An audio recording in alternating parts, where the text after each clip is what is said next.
Trong cuộc sống, có một thực tế không thể chối cãi rằng cách chúng ta giao tiếp và ứng xử với người khác đóng vai trò then chốt trong việc xác định mức độ thành công và hạnh phúc của mỗi cá nhân. Nghệ thuật ứng xử khôn ngoan không chỉ là một kỹ năng cần thiết trong xã hội hiện đại, mà còn là một phẩm chất quý giá đã được những người thông minh và thành công qua nhiều thế hệ trân trọng và rèn luyện. Trong xã hội cổ đại, nơi mà mỗi lời nói, mỗi hành động đều có thể mang lại hoặc hủy hoại danh tiếng, những người khôn ngoan luôn biết cách cư xử sao cho khéo léo, tinh tế và phù hợp với từng hoàn cảnh. Ứng xử khôn ngoan không phải là sự giả dối hay lươn lẹo, mà đó là sự hiểu biết sâu sắc về tâm lý con người. Khả năng nhìn nhận vấn đề từ nhiều góc độ khác nhau và sự linh hoạt trong cách đối phó với những tình huống khác nhau. Những người thông minh thường biết khi nào cần nói, khi nào nên im lặng và cách sử dụng ngôn ngữ một cách tinh tế để đạt được mục tiêu mà không làm tổn thương người khác. Họ cũng biết cách tạo dựng và duy trì mối quan hệ tốt đẹp, hiểu rõ giá trị của lòng chân thành, nhưng cũng không ngần ngại đưa ra những quyết định dứt khoát khi cần thiết. Những bài học về nghệ thuật ứng xử khôn ngoan đã được truyền lại từ thời cổ đại đến ngày nay, qua những câu chuyện, triết lý và lời dạy của các bậc hiền nhân. Những người thông minh thường không chỉ dừng lại ở việc học hỏi từ sách vở, mà còn rút ra những bài học từ cuộc sống, từ những thành công và thất bại của chính bản thân cũng như của những người xung quanh. Họ hiểu rằng mỗi con người là một cá thể độc lập với suy nghĩ, cảm xúc và trải nghiệm riêng biệt. Do đó, không có một công thức cố định nào có thể áp dụng cho tất cả mọi người trong mọi tình huống. Trong video hôm nay trên kênh Audio Cổ Nhân, chúng ta sẽ cùng nhau khám phá và phân tích những khía cạnh quan trọng của nghệ thuật ứng xử khôn ngoan mà những người thông minh luôn áp dụng trong cuộc sống. Từ cách họ giao tiếp, lắng nghe, cho đến cách họ giải quyết mâu thuẫn và xây dựng mối quan hệ. Chúng ta sẽ tìm hiểu về cách mà họ luôn giữ được sự điềm tĩnh, bình thản trước những thử thách và làm thế nào để biến những tình huống khó khăn thành cơ hội để phát triển. Những bài học này không chỉ hữu ích trong môi trường công việc hay xã hội, mà còn trong cả cuộc sống hàng ngày, giúp chúng ta trở thành những con người thấu hiểu và yêu thương hơn. Hy vọng rằng qua video này, bạn sẽ tìm thấy cho mình những gợi ý và chiến lược hữu ích để cải thiện kỹ năng ứng xử của bản thân, từ đó xây dựng được những mối quan hệ bền chặt và ý nghĩa hơn. Hãy cùng chúng tôi bắt đầu hành trình khám phá nghệ thuật ứng xử khôn ngoan của những người thông minh để mỗi chúng ta có thể trở nên khôn ngoan và thành công hơn trong cuộc sống. Người thông minh 3 không hỏi, 5 không nói. Trong kho tàng tri thức tinh hoa của cổ nhân, những nguyên tắc giao tiếp và ứng xử đã được đúc kết qua hàng ngàn năm, trở thành kim chỉ nam cho những ai mong muốn sống một cuộc đời bình yên và hạnh phúc.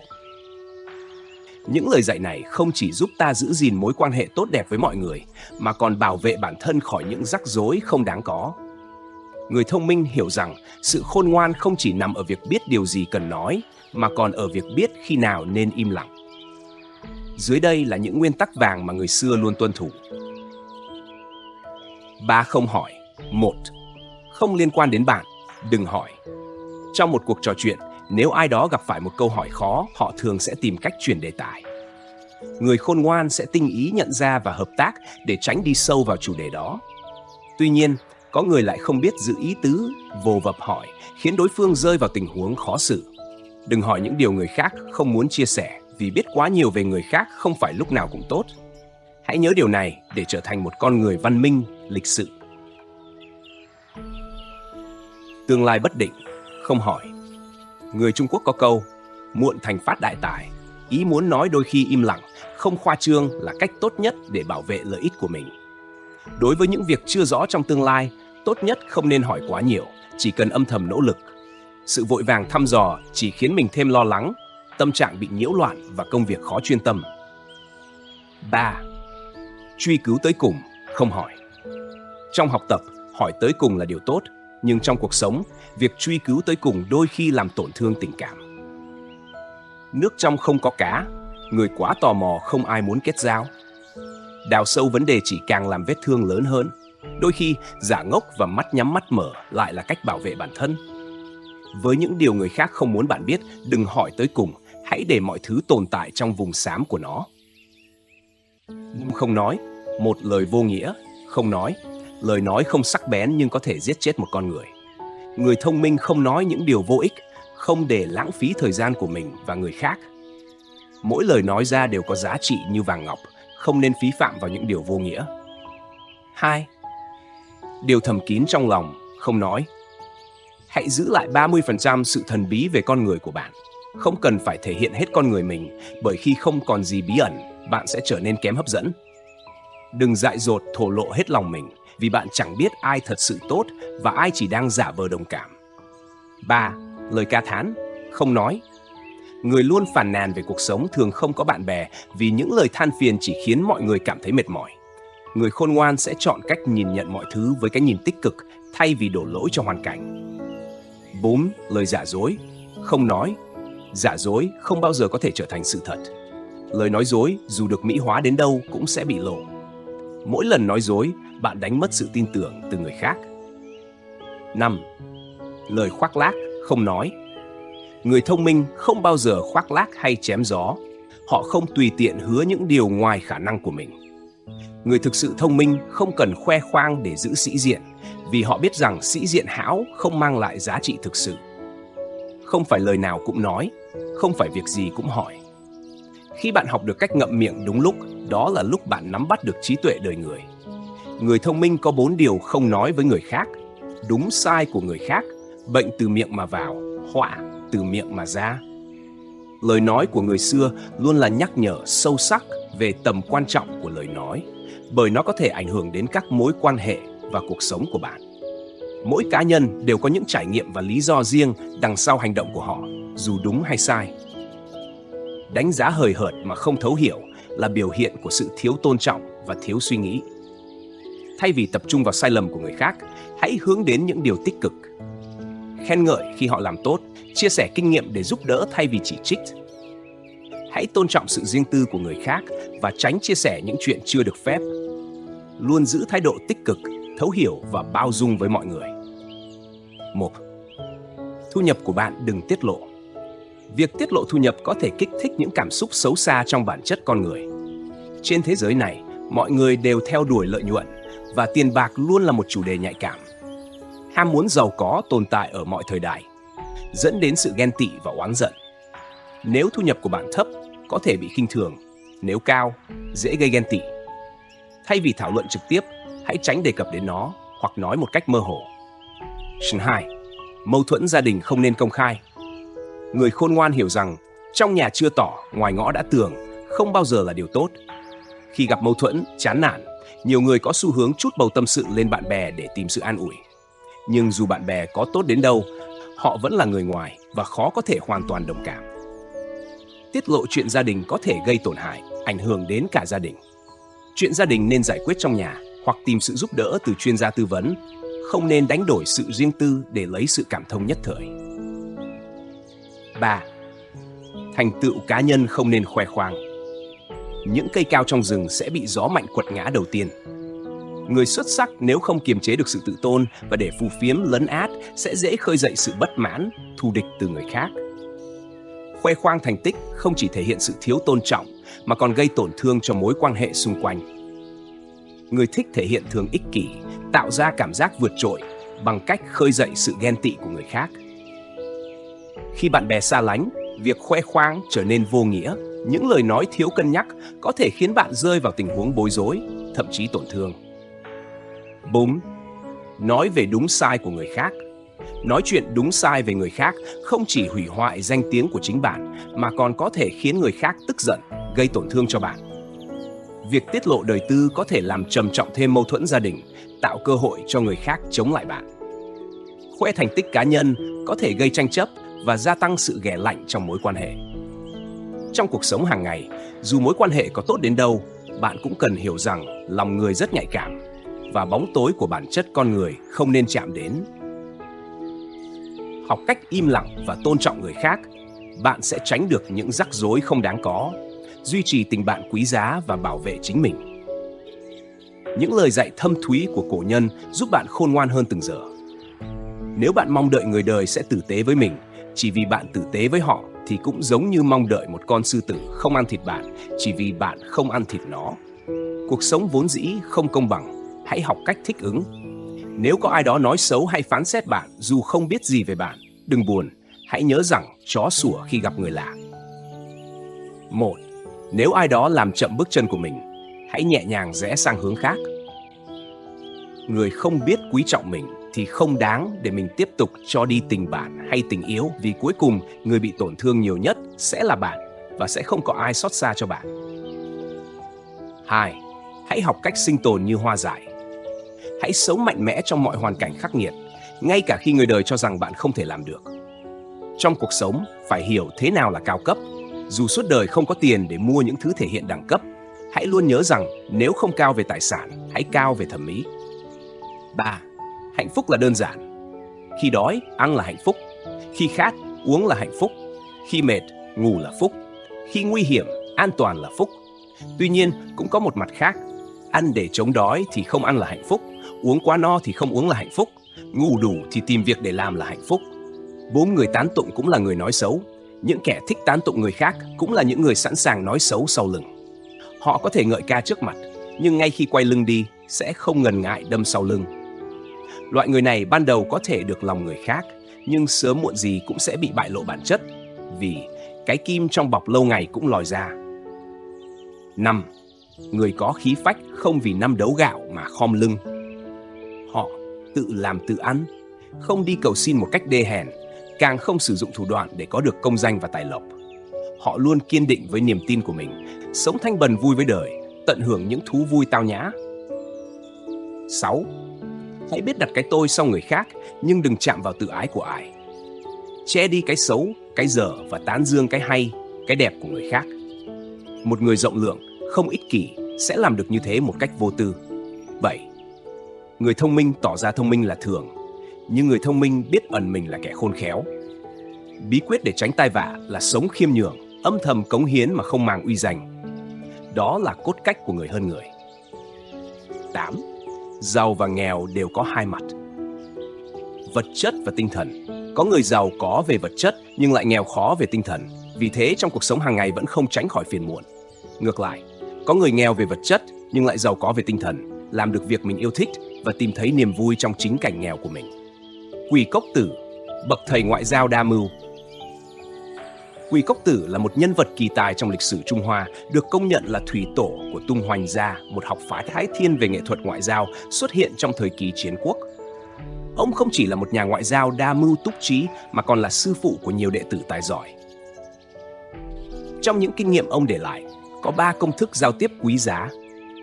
Tự tin khi nói chuyện với người có địa vị, chân thành khi nói chuyện với người khôn ngoan và khéo léo khi nói chuyện với người khác. Người khôn ngoan là những người thông minh hoặc có kiến thức sâu rộng. Họ có khả năng hiểu ý bạn trước khi bạn nói và có thể đóng góp thêm nhiều ý tưởng. Khi giao tiếp với họ, bạn nên thật lòng, không có ý đồ hay cố gắng thể hiện bản thân. Hãy nói lên suy nghĩ chân thật và thể hiện thiện ý của mình. Đối phương sẽ nhận ra điều này, chấp nhận ý tốt của bạn và đáp lại tương tự. Những người có ý đồ sẽ khó lòng qua mắt được người khôn ngoan và thường sẽ bị cô lập về mặt tinh thần.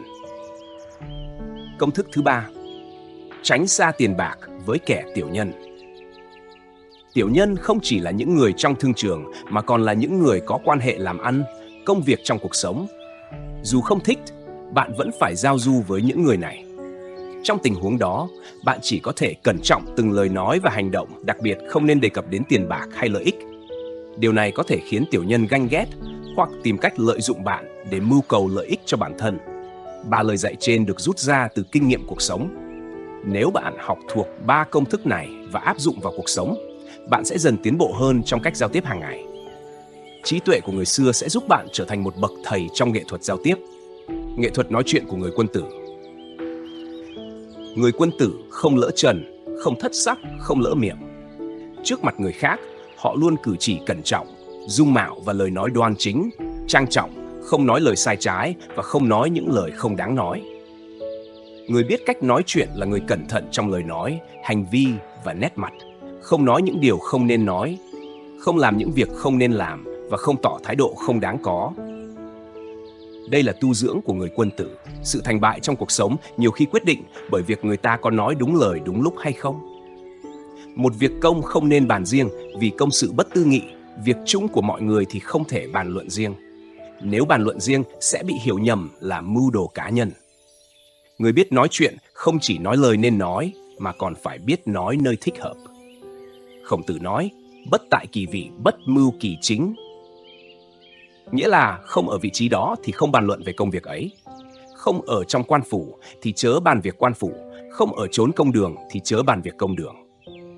Ở triều đình không nói chuyện chó ngựa. Triều đình là nơi mưu tính chính sự, không nên bàn chuyện vui chơi giải trí như thi chó, đua ngựa. Khi làm việc, cần có tinh thần yêu nghề và tự giác kỷ luật. Nơi làm việc, khi rảnh rỗi cũng chớ nói chuyện vui chơi dây giải trí. Vì điều này có thể tạo ra thói quen và không khí không nghiêm túc, ảnh hưởng đến công việc. Trong các buổi làm việc ở công đình, không nên bàn luận về phụ nữ, chỉ nên nói đến những vấn đề thích đáng vào thời điểm thích hợp. Ái dục là một trong những thú vui lớn của con người, nhưng cần dùng lý trí và ý chí để kiểm soát ham muốn này. Chỉ khi đó cuộc sống mới thật sự tự do và khỏe mạnh. Kinh điển Đông y Hoàng đế Nội Kinh đã viết rằng, bình tĩnh và vô sự sẽ mang lại sức khỏe và tinh thần vững vàng, đẩy lùi bệnh tật. Tâm an là không sợ hãi và sở thích không gây phiền lòng. Những ánh mắt lạc quan không thể làm cho ta mất kiểm soát.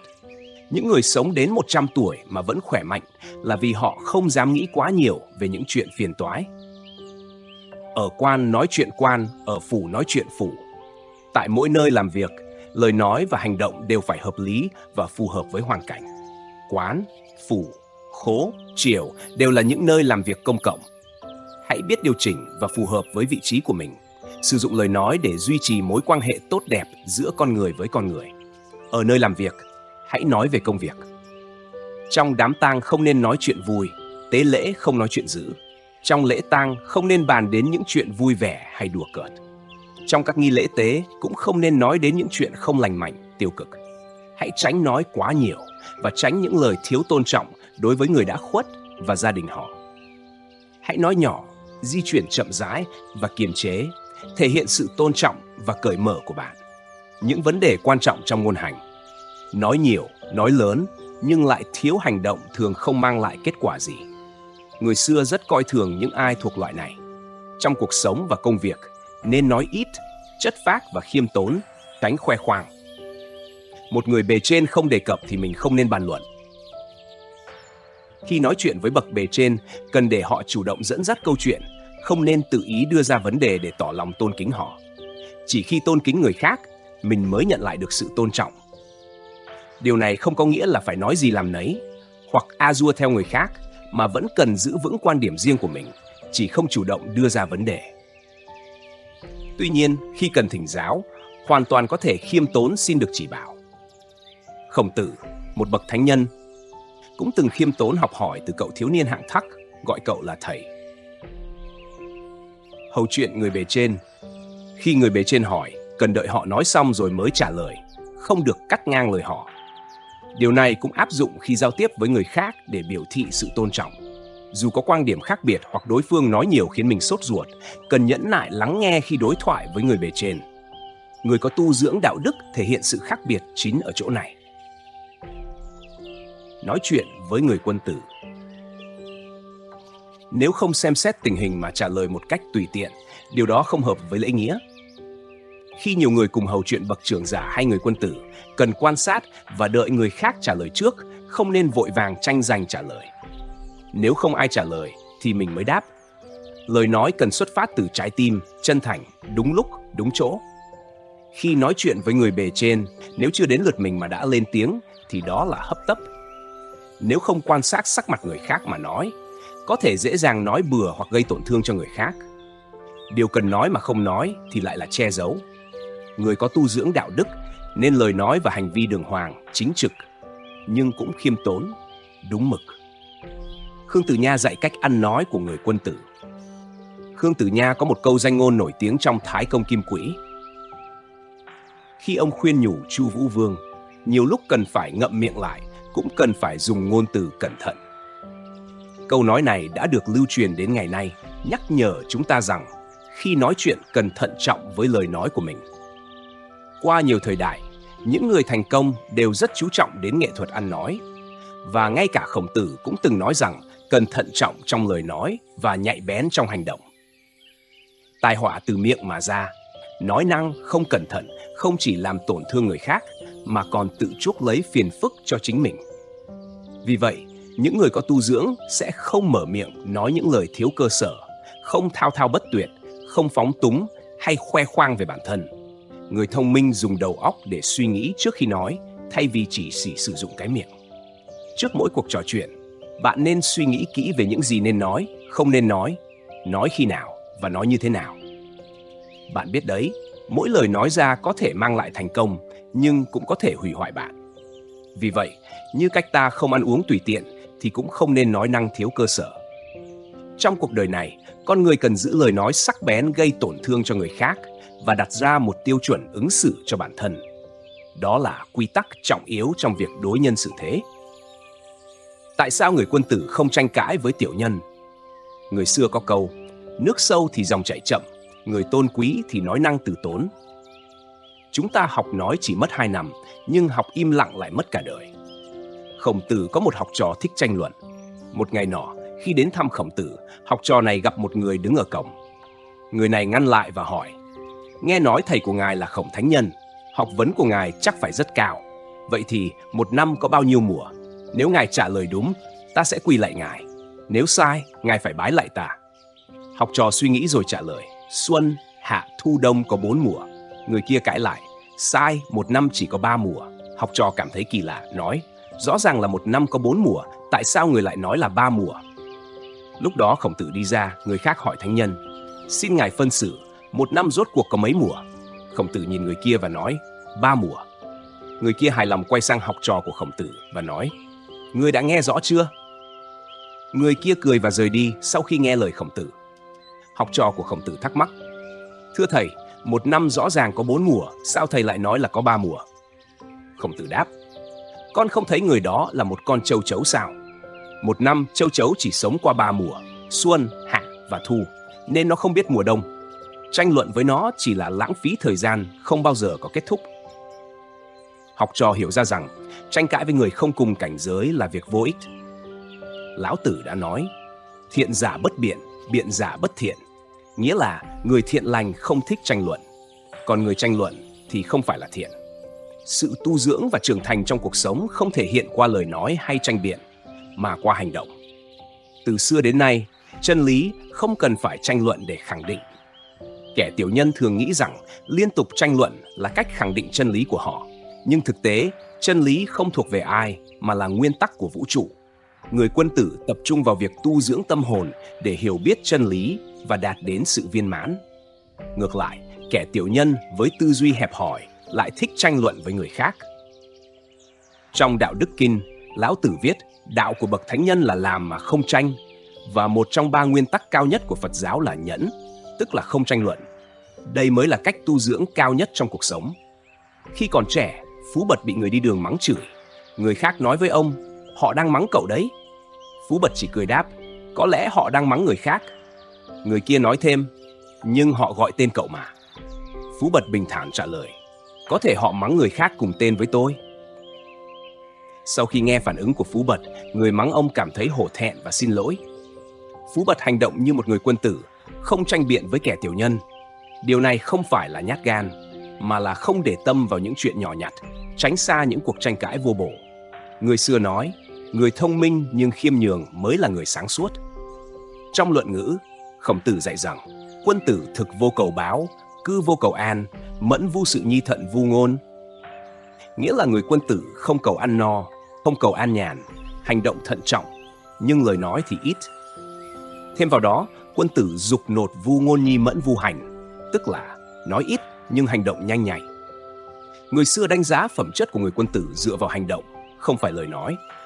Họ dùng hành động để chứng minh thay vì biện hộ, và khi nói cũng phải khiêm nhường, chính xác, thậm chí là im lặng. Ngược lại, kẻ tiểu nhân thường nói nhiều nhưng không làm gì cả. Dân gian thường nói, ăn như rồng cuốn, nói như rồng leo. Ý chỉ những người nhẫn nhịn, không tranh biện, thường là những người đang miệt mài trong công việc. Kẻ tiểu nhân ít làm nên có thời gian nói nhiều, nhưng thực ra họ không có khả năng. Người thông minh biết trân trọng thời gian giới hạn và tập trung toàn bộ vào công việc, không muốn lãng phí thời gian trong những cuộc tranh luận đúng sai. Họ đã từ lâu buông bỏ những cuộc đấu tranh vô nghĩa. Tranh cãi với kẻ tiểu nhân không chỉ hạ thấp bản thân xuống trình độ của họ, mà còn phí thời gian vô ích. Người tốt không tranh biện, người tranh biện không tốt. Người biết không nói rộng, người nói rộng không biết. Điều này có nghĩa là người thông minh không nhất thiết phải biết rộng, và ngược lại, người biết rộng không nhất thiết là thông minh. Trí tuệ không chỉ dựa vào lượng kiến thức tích lũy, mà là tư duy sâu sắc. Người thông minh dùng lời nói để tranh luận, còn người trí giả hiểu rằng im lặng cũng là một dạng trí tuệ. Vậy, có cần phải tranh luận với kẻ tiểu nhân khi sống trên đời này không? Tô Đông Phà, một danh nhân nổi tiếng, không chỉ không để bụng những điều không đáng mà còn vui vẻ bỏ qua. Đôi khi, giữa con người với nhau, chỉ vì một việc nhỏ mà dễ dàng nảy sinh tranh chấp. Khi cái tôi của một người càng lớn, họ càng dễ xung đột với người khác. Vì vậy, Trang Tử đã dạy rằng cách tốt nhất để khống chế tính khí là hư kỷ. Nếu một người có thể coi mình là hư không, thì mâu thuẫn sẽ không xảy ra. Khi đối diện với xung đột, việc cúi đầu không phải là yếu nhược, mà là một loại tu dưỡng và trí tuệ của cổ nhân. Nhẫn một lúc, lùi một bước đều đem lại kết quả tốt đẹp đáng mừng. Thứ hai, bình tĩnh khi gặp nguy. Khi đối diện với việc lớn, phải giữ tâm bình tĩnh mới tìm ra được đối sách đúng đắn. Nhờ vậy mà có thể tránh khỏi tai họa, biến nguy thành an. Đường Bá Hổ, một đại trí thời nhà Minh, mặc dù đến tuổi già vẫn được phiên vương Chu Thần, tức Ninh Vương, trọng dụng mời làm phụ tá trong vương phủ. Sau một thời gian làm việc, Đường Bá Hổ phát hiện Ninh Vương câu kết với giang hồ và tự thiết lập binh lính, có ý đồ tạo phản để đoạt ngôi vua. Đường Bá Hổ bình tĩnh trong hiểm cảnh, giả vờ ngây ngô để Ninh Vương không còn trọng dụng ông nữa. Nhờ đó mà ông có thể rời khỏi vương phủ an toàn. Cuối cùng, lực lượng của Ninh Vương bị triều đình tiêu diệt và Ninh Vương phải tự sát trong ngục. Thứ ba, giúp người mà không nhớ trong tâm. Thời Tam Quốc, có một thầy thuốc tên Đồng Tiên, chữa bệnh cho người không lấy tiền công cũng không hỏi tên, chỉ yêu cầu người bệnh sau khi khỏi phải trồng cây hạnh nhân. Người bệnh nhẹ trồng 1 cây, còn người bệnh nặng trồng 5 cây. Sau mấy chục năm, vùng đất nơi Đồng Tiên sống đã có hơn 10 vạn cây hạnh nhân, mèn, và người dân gọi nơi đó là Đồng Tiên Hạnh Lâm để ca ngợi đức hạnh của ông. Cổ nhân đã nói, làm việc thiện mà mong muốn người khác biết thì đó là gốc của điều ác. Làm việc thiện không cầu báo đáp mới là thiện lương cao nhất và là đại trí tuệ trong sự thế. Thứ tư, được người giúp phải khắc sâu trong tâm. Cổ ngữ có câu, làm ơn thì không nhớ, mang ơn thì không quên. Người làm ơn có thể không nhớ đến việc thiện mình đã làm, nhưng người được giúp phải ghi nhớ và báo đáp. Ngụy Võ Tử, một đại phu nước Tấn thời Xuân Thu, khi hấp hối đã dặn con là Ngụy Khỏa chôn sống người hầu thiếp cùng mình. Nhưng sau khi ông qua đời, Ngụy Khỏa không nghe lời cha mà thả người hầu thiếp về. Sau này, khi Ngụy Khỏa làm tướng của nước Tần đánh trận với nước Tấn, ông đã gặp Đỗ Hồi, một tướng tài ba của nước Tấn. Trong lúc nguy cấp, ngựa của Đỗ Hồi đột nhiên té ngã, giúp Ngụy Khỏa giết được Đỗ Hồi. Một ông già sau đó đến gặp Ngụy Khỏa và cảm ơn vì ông đã không chôn sống con gái của mình. Vì vậy, ông đã kết cỏ ngậm vành để báo đáp ơn này. Điển cố kết cỏ ngậm vành từ đó trở thành biểu tượng của lòng biết ơn sâu sắc. Cuối cùng, khoan dung với lỗi lầm của người khác là điều cần thiết trong việc xử thế. Khoan dung với người khác là một trí tuệ của cổ nhân và là phúc khí lớn nhất của một người. Một trái tim biết khoan dung chính là cầu phúc cho chính mình. Người có lòng khoan dung thường có cuộc đời bình an và suôn sẻ. Chuyện xưa kể rằng vua Sở Trang Vương tổ chức một bữa tiệc lớn đãi các quần thần. Tiệc vui kéo dài từ chiều đến tối với sự phục vụ của cung phi và mỹ nữ, cùng với ca múa, rượu bia. Trong lúc tiệc tùng vui say, đèn nến bị gió thổi tắt hết. Một viên quan nhân cơ hội đó đã kéo áo một cung nữ, đùa giỡn và trêu ghẹo. Cung nữ này liền chụp được chiếc mũ của viên quan và tâu với vua rằng có kẻ kéo áo mình, nhờ vậy đã lấy được chiếc mũ. Cô xin vua cho thắp đèn ngay để xét kẻ nào bị đứt giải mũ, chính là kẻ đã vô lễ. Sở Trang Vương đáp rằng, chúng ta đã cho mọi người uống rượu để say quên cả lễ phép. Sao có thể vì hành động của một người phụ nữ mà lăng nhục một vị quốc sĩ? Vì vậy, vua hạ lệnh cho các thần tử uống rượu cùng ông và yêu cầu nếu không say đến mức làm đứt cả giải mũ thì chưa thực sự vui. Các quan theo lệnh của vua đều làm như vậy Và khi đèn nến được thắp lên, không ai còn phân biệt được ai là người đã phạm tội. Nhờ vậy, buổi tiệc diễn ra vui vẻ. Sau này, khi nước Sở vây đánh nước Trịnh, trong các trận chiến, có một viên quan võ trẻ tuổi luôn xung phong dẫn đầu và chiến đấu liều mạng bên cạnh nhà vua. Trong 5 trận đánh, viên quan này đều dẫn đầu, giúp nước Sở toàn thắng. Sở Trang Vương mới biết viên quan võ trẻ tuổi đó chính là người đã giật đứt dải mũ của cung nữ trong bữa tiệc năm xưa mà vua không hề truy cứu tội. Cổ nhân dạy 4 bí quyết để trở thành cao thủ giao tiếp. 1. Nói với người giỏi tranh luận.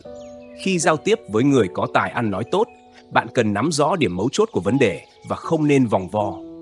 Tránh làm đối phương cảm thấy khó chịu vì sự lằng nhằng.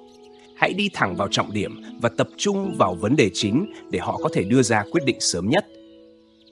2. Nói chuyện với người bần cùng. Khi giao tiếp với người có điều kiện kinh tế thấp, bạn phải biết khiêm tốn và nhường nhịn. Họ thường sống trong nghèo khó và cảm thấy tự ti, do đó cần phải thể hiện sự lịch sự và tránh động chạm đến lòng tự trọng của họ. Sự chân thành và khiêm tốn sẽ giúp bạn được đối phương tiếp nhận và ghi nhớ. 3. Nói chuyện với người giàu có.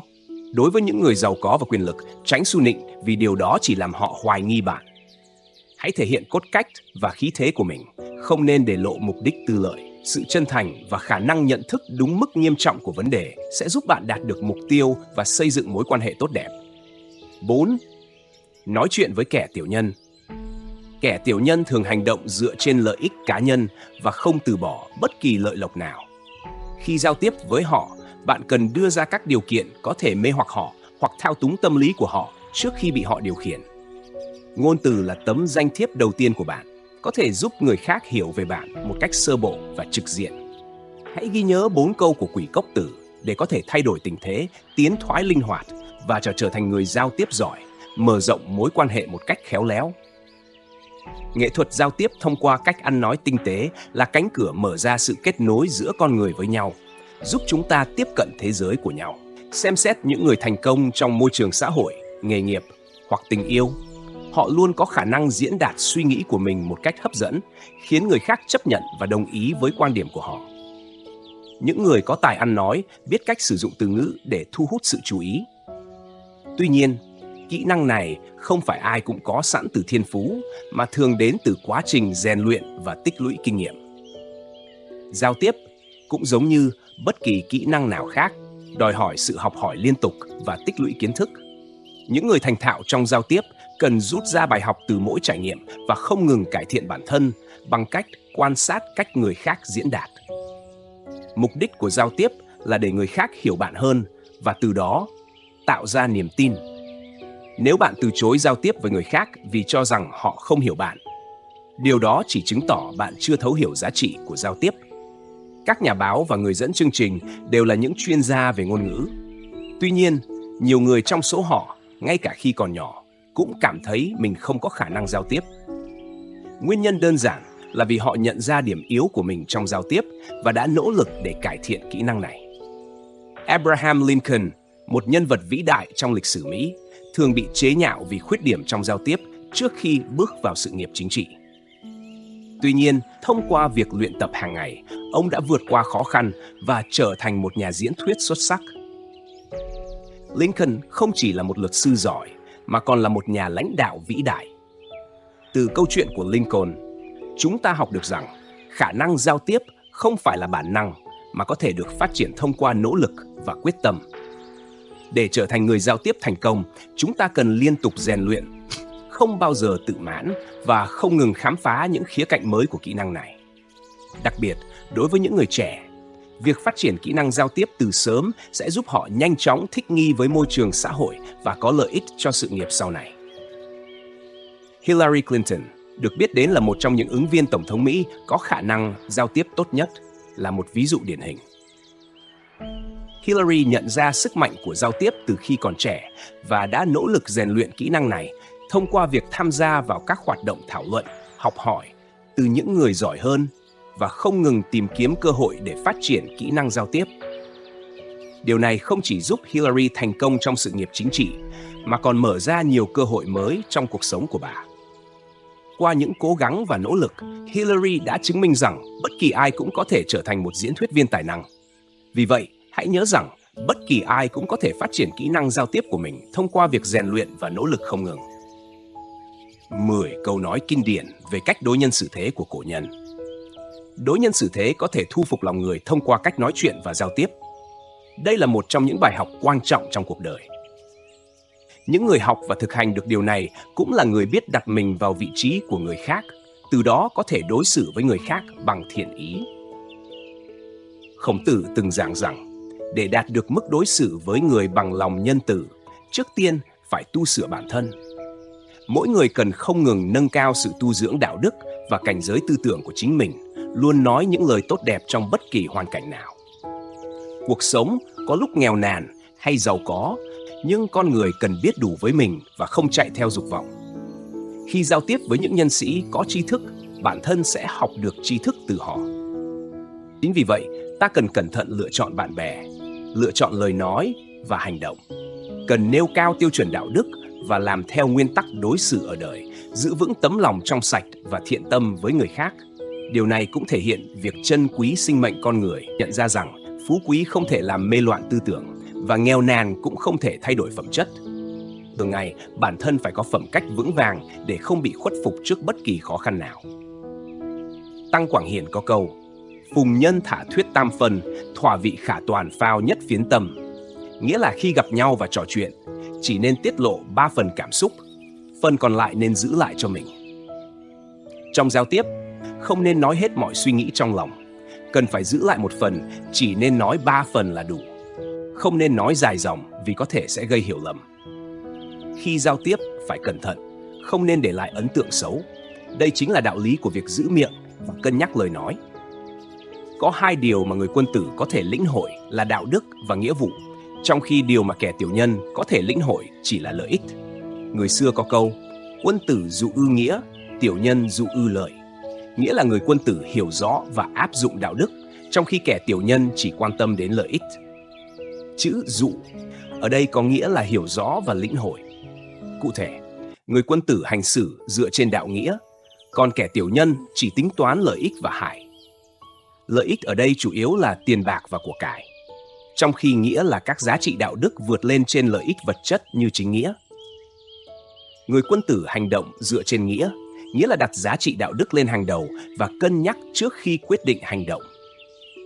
Ngược lại, kẻ tiểu nhân chỉ coi trọng lợi ích cá nhân, sử dụng lợi ích để đánh giá và cân nhắc, và có thể vứt bỏ đạo nghĩa để đạt được mục tiêu cá nhân.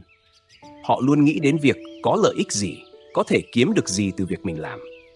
Thứ ba, đừng nghĩ rằng việc thiện nhỏ mà không làm, và đừng tưởng việc ác nhỏ mà chủ quan thực hiện.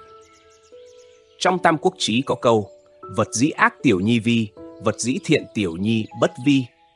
Nghĩa là đừng vì việc thiện nhỏ mà không làm, và đừng vì việc ác nhỏ mà chủ quan thực hiện. Người hiện đại thường nóng vội và tham công hám lợi. Họ muốn thành công ngay lập tức, nhưng lại quên rằng thành công lớn thường được xây dựng từ những việc nhỏ. Những sơ suất nhỏ cũng có thể dẫn đến sai lầm lớn. Thứ tư, chỉ cần có thiện ý, dù lời nói không chính xác, cũng không bị coi là có tội. Trong Thi Kinh có câu: ngôn giả vô tội, văn giả túc giới. Nghĩa là người đưa ra ý kiến chỉ cần có thiện ý, dù lời nói không chính xác cũng không bị coi là có tội. Người nghe dù không có khuyết điểm vẫn có thể nhận ra lỗi lầm của mình và tự nhắc nhở.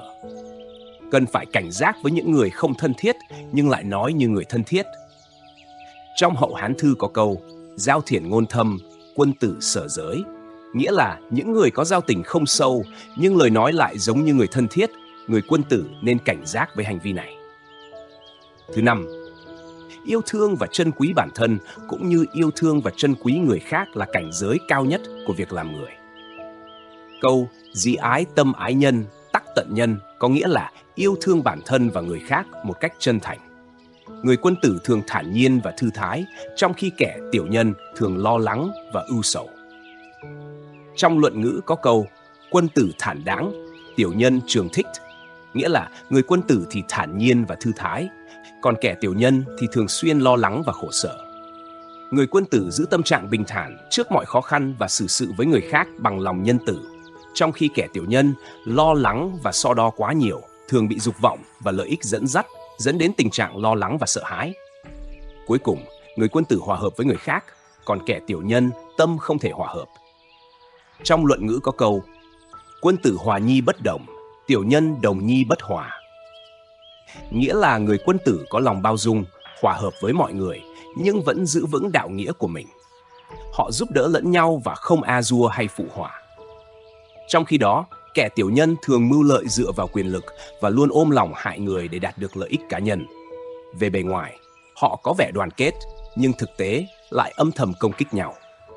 Người quân tử kết giao như nước, thanh đạm và bình thường. Còn kẻ tiểu nhân kết giao như rượu, ngọt ngào nhưng có mục đích riêng. Người quân tử không yêu cầu người khác phải giống như mình và có thái độ tôn trọng và lắng nghe. Kết giao của người quân tử thuần túy, không bị ảnh hưởng bởi công danh lợi lộc, trông có vẻ bình thường, nhưng thực chất là một kết nối tâm hồn sâu sắc. Người có tri thức biết rằng, tri nhân giả trí tự, tri giả minh, nghĩa là người biết tự hiểu mình mới hiểu được khả năng của bản thân, và biết người là khôn ngoan, còn hiểu mình là sáng suốt. Mỗi người có đặc điểm và ưu điểm riêng, và cuộc sống là như vậy. Vì thế, điều cần thay đổi không phải là hoàn cảnh mà là tâm thái của chính mình. Đừng tự cho rằng năng lực của mình xuất sắc và tự cao tự đại. Trong cuộc sống, đừng vì được yêu thích mà thể hiện uy quyền. Những kẻ xu nịnh thường sẵn sàng làm mọi thủ đoạn để đạt được lợi ích cá nhân. Thậm chí đổi trắng thay đen và thêu dệt thị phi để thỏa mãn lợi ích cá nhân. 10 câu nói kinh điển của cổ nhân về cách đối nhân xử thế đã để lại cho hậu thế những bài học quý giá, giúp thu phục nhân tâm và gìn giữ cốt cách thanh cao và lương thiện của con người. Một trong những bài học quan trọng là tu khẩu đức để tránh tai họa, vì tai họa thường bắt nguồn từ miệng. Người xưa rất coi trọng việc tu khẩu đức để tránh tạo nghiệp và tai họa cho bản thân. Một điều quan trọng trong việc tu khẩu đức là không nói về lỗi lầm của người khác. Dù miệng có thể không lớn, nhưng vai trò của nó là rất quan trọng. Một số người có thể nói lời hay ý đẹp để làm dịu lòng người, nhưng cũng có những người lại chỉ nói những điều vô nghĩa, buôn chuyện thị phi, làm hại người khác, chính bản thân họ. Thời nhà Minh, Văn Chứng Minh là một trong tứ tài tử Ngô Trung, nổi tiếng với tài năng trong thư pháp và học vấn. Ông đã có uy tín cao và được nhiều học trò nhận làm thầy. Trong cuộc sống, ông không thích nghe người khác bàn luận về lỗi lầm của người khác. Nếu ai đó muốn nói về thị phi hay đúng sai của người khác, ông luôn khéo léo chuyển hướng cuộc trò chuyện để người đó không thể tiếp tục. Ông duy trì thói quen này suốt cuộc đời và rất chú trọng đến việc tu khẩu đức. Khi Ninh Vương muốn mời ông đảm nhiệm chức quan, ông đã từ chối nhận tiền vàng và thư bổ nhiệm, lấy cớ bệnh nặng không thể dậy. Sau khi sứ thần rời đi, bạn của ông khuyên ông nên nhận lời mời để hưởng phúc, nhưng Văn Chứng Minh chỉ cười mà không nói gì. Ông rất sáng suốt và không bàn luận về thị phi của Ninh Vương. Sau đó, Ninh Vương bị Vương Dương Minh đánh bại vì mưu phản, dẫn đến thân bại danh liệt. Thái độ cao thượng trong đối nhân xử thế của Văn Chứng Minh khiến mọi người tôn trọng ông. Một trường hợp khác liên quan đến việc không coi trọng tu khẩu đức là của Phan Thư Thăng ở Nghi Hưng. Vào mùa thu năm Khánh Hy Đế, Phan Thư Thăng nằm mơ thấy mình đến Quan Đế Điện và gặp một người chấm bài thi. Trong giấc mơ, anh thấy một danh sách vàng treo trên tường, trong đó có tên Vi Tiếp nhưng không có họ. Sau khi tỉnh dậy, anh phát hiện mình thực sự đã được xếp hạng nhất. Anh tìm kiếm người tên Vi Tiếp và phát hiện đó là Phó Lộc Giá, một người khá tài hoa nhưng nổi tiếng với việc bàn luận về thị phi của người khác. Việc này dẫn đến việc Phó Lộc Giá bị đánh trượt công danh vì không chú trọng đến tu khẩu đức. Sau đó, Phó Lộc Giá phàn nàn và không lâu sau, anh đột ngột qua đời chỉ trong một đêm, khiến mọi người rất đau buồn. Có một câu chuyện về sự trừng phạt dành cho những lời nói dơ bẩn. Khi Đức Phật Thích Ca Mâu Ni còn tại thế, có một cái ao gần thành Vương Xá, nơi chứa đầy phân và rác rưởi. Trong ao có một con côn trùng lớn, trông giống như một con rắn nhưng có 4 chân, sống quanh năm suốt tháng. Đức Phật dẫn các tăng nhân đến ao và hỏi mọi người về số phận của con côn trùng. Đức Phật kể rằng, trước đây, có 500 thương nhân ra biển làm ăn và cúng dường bảo vật quý giá cho các tăng nhân.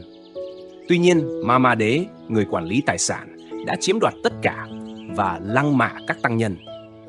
Vì lòng tham không đáy, Ma Ma Đế đã bị đọa vào địa ngục và phải chịu hình phạt trong vạc phân và nước tiểu suốt nhiều kiếp trước khi có thể rời khỏi địa ngục. Hiểu và áp dụng những câu nói này sẽ mang lại lợi ích suốt đời. Trong cuộc sống, người hiểu chuyện là người có được sự bình yên. Để hiểu chuyện, chúng ta cần có tri thức, và cách tốt nhất để có tri thức là đọc sách. Dưới đây là những câu nói đối lập sẽ hữu ích cả đời. Nếu hôm nay bạn đọc và ghi nhớ chúng, bạn sẽ thấy sự hữu ích trong cuộc sống hàng ngày. 1. Tránh những lời tàn nhẫn. Sách có thể giúp ích trong cuộc sống hàng ngày. Thẳng thắn và vô lễ là hai phạm trù khác nhau. Trong giao tiếp, dù là với người thân hay người lạ, chúng ta nên dùng lời lẽ tử tế để tránh xúc phạm hoặc làm tổn thương người khác. 2. Cơm canh đạm bạc và trà thô có hương vị thật.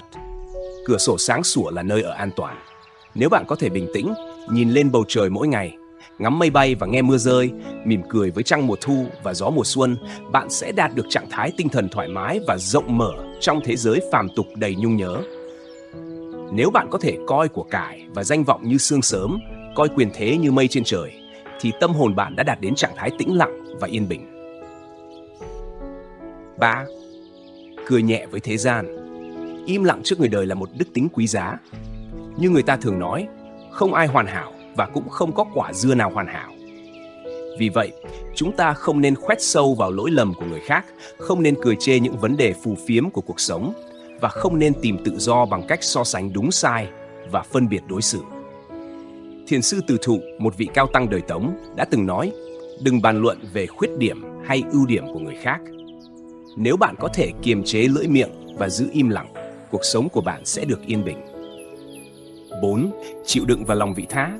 Chỉ những người có thể chịu đựng mới được coi là có lý tưởng cao cả. Những người sẵn sàng chịu thiệt không phải là kẻ ngốc. Người tham lam chỉ nhận được ít và mất rất nhiều. Dù lợi nhuận có nhiều đến đâu, cũng sẽ đến lúc cạn kiệt. Thà luôn có lòng giúp đỡ người khác, hoặc ít nhất là không hấp tấp theo đuổi lợi ích cá nhân. Như vậy, chúng ta không chỉ được lòng người, mà khi gặp khó khăn cũng không mất mát quá nhiều về mối quan hệ.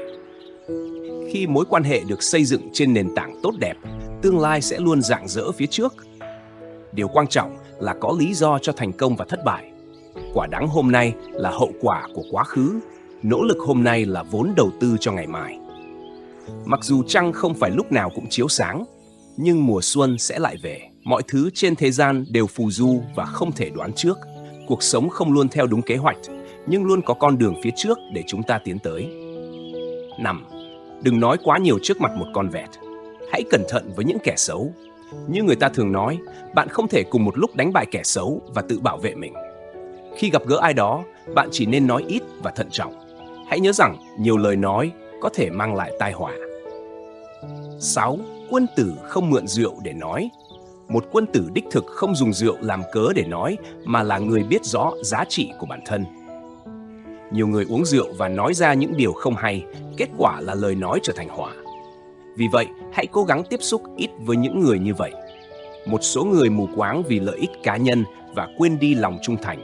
Khi thấy có lợi, họ luôn muốn tận dụng và không bao giờ sẵn sàng chịu tổn thất. Tuy nhiên, bề ngoài có vẻ như họ đang có được, thực tế họ đang bị thiệt hại. 7. Nhìn biển không thấy nước. Khi bạn ngộ ra được, sẽ không còn ở trạng thái đó nữa. Có 3 cảnh giới trong tu tầm. Cảnh giới đầu tiên là nhìn núi thấy núi, nhìn nước thấy nước. Cảnh giới thứ hai là nhìn núi không còn thấy núi, nhìn nước không còn thấy nước. Cảnh giới cao nhất là nhìn núi vẫn thấy núi, nhìn nước vẫn thấy nước. 8. Đọc sách và tìm kiếm sự bình yên trong lòng. Đọc sách có thể dẫn đến cõi tịnh độ. Sự bình yên không phải là điều bạn có thể tìm thấy ở nơi xa xôi hay bên ai đó. Nếu lòng bạn không yên, dù bạn ở đâu, mọi thứ cũng sẽ không thay đổi. Để có bình yên, bạn phải bắt đầu từ chính tâm mình. Và đọc sách là một trong những bước đầu tiên của quá trình này. 9. Thay vì tìm kiếm sự chú ý, hãy sống theo cách mà bạn muốn. Bạn không cần phải tìm kiếm sự chú ý từ người khác, cũng không cần sợ rằng người khác sẽ phớt lờ bạn. Hãy sống theo cách mà bạn tự thấy hài lòng và không phụ thuộc vào ý kiến của người khác. Chúng ta đều hiểu rằng việc nắm bắt những câu nói của cổ nhân có thể mang lại lợi ích suốt đời. Trong cuộc sống, sự hiểu biết là chìa khóa để đạt được bình an và hạnh phúc. Để thực sự hiểu và ứng dụng những bài học quý giá, đọc sách là một trong những phương pháp hiệu quả nhất. Đầu tiên, việc tránh nói những lời tàn nhẫn và xua đuổi những suy nghĩ tiêu cực không chỉ giúp duy trì hòa khí trong các mối quan hệ, mà còn bảo vệ bản thân khỏi những rủi ro không đáng có. Thay vì chỉ trích lỗi lầm của người khác, chúng ta nên tập trung vào việc cải thiện chính mình và khuyên người khác hướng thiện. Sự tử tế và kiên nhẫn trong cách cư xử sẽ giúp chúng ta tích lũy phúc báo và nhận được sự kính trọng từ mọi người. Tiếp theo, việc giữ cho tâm hồn bình an và không bị dao động bởi những biến cố trong cuộc sống là điều vô cùng quan trọng. Hãy học cách xem của cải và danh vọng như những thứ phù du để tâm hồn bạn luôn ở trạng thái tĩnh lặng và thanh thản. Đối diện với thế gian bằng một nụ cười nhẹ nhàng và sự im lặng, thay vì chỉ trích hay so sánh, sẽ giúp bạn duy trì sự yên bình nội tâm. Cuối cùng, hãy nhớ rằng sự thành công và thất bại trong cuộc đời đều có lý do của nó. Những khó khăn hôm nay có thể là bài học quý giá cho ngày mai, và việc xây dựng mối quan hệ tốt đẹp sẽ giúp chúng ta vượt qua thử thách một cách dễ dàng hơn. Đừng tìm kiếm sự chú ý từ người khác, mà hãy sống theo cách mà bạn cảm thấy hài lòng và không phụ thuộc vào ý kiến của người khác. Cuộc đời là một hành trình dài, và những bài học từ cổ nhân chính là những ánh sáng dẫn đường giúp chúng ta đi đúng hướng. Hãy sống một cuộc đời đầy ý nghĩa bằng cách tích lũy đức hạnh và giữ tâm hồn thanh thản, để mỗi bước đi đều trở thành một bước tiến vững chắc trên con đường thành công và hạnh phúc. Nếu bạn cảm thấy những bài học từ cổ nhân hữu ích và muốn tiếp tục khám phá thêm nhiều tri thức quý báu khác, đừng quên nhấn nút đăng ký kênh audio cổ nhân và bật thông báo để không bỏ lỡ bất kỳ video mới nào. Chúng tôi luôn cập nhật những nội dung sâu sắc và truyền cảm hứng, giúp bạn áp dụng những giá trị cổ xưa vào cuộc sống hiện đại. Hãy cùng nhau trên hành trình tìm kiếm sự hiểu biết và làm phong phú cuộc sống của chúng ta. Cảm ơn bạn đã theo dõi và ủng hộ.